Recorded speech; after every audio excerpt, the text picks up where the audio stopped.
We're going to get some sort of a detailed, whatever you want to call it, New Deal. Put your moniker on it, but we are talking about a massive investment in public works. This comes on the day, and Phil LeBeau is going to be on in a few minutes and talking about this. A nonpartisan research group came out and said if you lost just one of the big three, the jobs impact would be about 2.5 million jobs.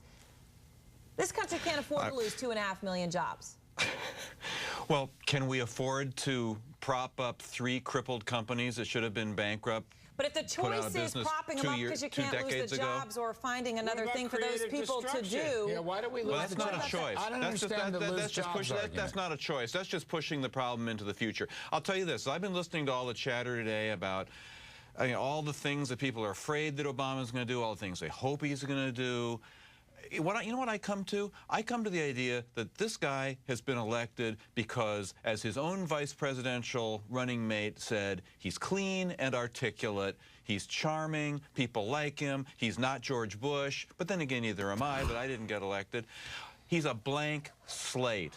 And one of the reasons the market was down 500 points today, I think people realized, holy Toledo, we elected a blank slate. What the heck is this guy going to do? All he knows how to do is talk pretty.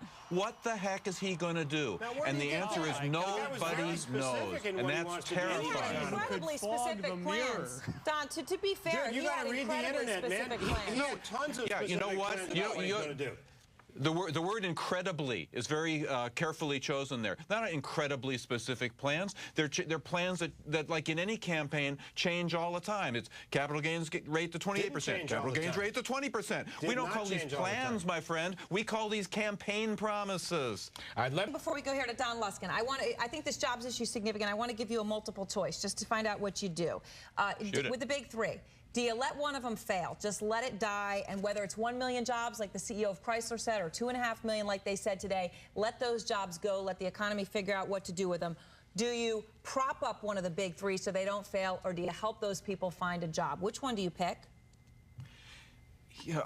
I appreciate the way almost lawyer-like you've put me in the position of having to answer that impossible question. I admit it's impossible. It's not an easy question to answer because it's just like do we bail out? Hang on. Come on, give me a chance. Give me a chance, folks. Hang on. Go ahead, Don. This is like the question: do you bail out Lehman Brothers? Do you bail out Bear Stearns? Do you bail out anybody? I don't know. These companies have been so subsidized for so long, and they're also interconnected in the economy, that are we to say all of a sudden on some principle, oh, well, let's just, after 100 years, let's just withdraw the subsidy now. Let's just act as though the Federal Reserve hasn't been in place since 1916 now. Well, you can't do that. How do we get the train back on the rails when it's been off for 100 years? No, I mean, Aaron has presented the false choice of tortured logic.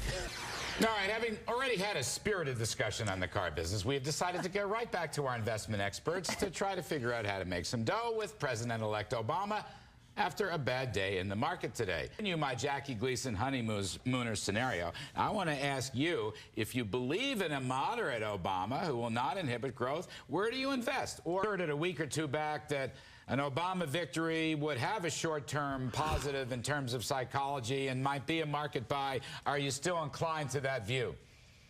Yeah, I think that's probably correct. I don't think there's anything about the politics of the last 24 hours that triggered today's decline. I really don't see anything in the election that was a surprise to anybody. What we're just going to have to see now is we're just going to have to see Obama be very active and visible in putting his team together, and hopefully he lives up to the promise of conveying confidence to everybody and picking people, who aren't radical and who have experience. And the guys you've mentioned for Treasury Secretary all make sense. Can I correct you on one point, though? You keep talking about the honeymooners, the fabulous Jackie Gleason 1950s television show. Can I just remind you that that show took place in the 1950s, and it was about a family that was still experiencing the Depression. They lived in a one-room apartment. They didn't have a refrigerator. They had an icebox. If you think that's where we're headed, oh, my God, I want out. Yeah, they worked hard. They worked hard, and they loved their honeymoon, and I'm giving Mr. Obama a honeymoon. Busy hands are happy hands. Jim LeCamp, Don Luskin.